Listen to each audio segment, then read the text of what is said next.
ఈ ప్రవచన సారాన్ని బాగా పరిశీలిస్తే దావీదు వంశంలో పుట్టిన ఒక రక్షకుడి ద్వారా యెహోవా ప్రపంచ దేశాలన్నింటిలో చెదిరిపోయిన ఇశ్రాయేలీయులను తమ స్వదేశానికి తీసుకువస్తాడు.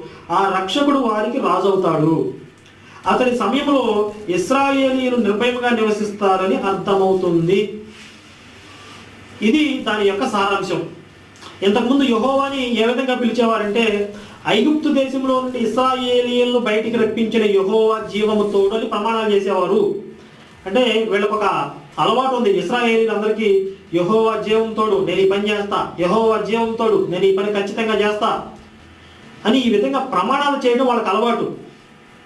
అయితే ఆ యెహోవా గురించి, ఆ యెహోవా మీద ప్రమాణం చేసేటప్పుడు యెహోవాని ఏ విధంగా సంబోధించేవాడంటే, ఇశ్రాయేలీయుల్ని ఐగుప్తు దేశంలో నుండి రప్పించిన యెహోవా జీవము తోడని ప్రమాణం చేస్తారు.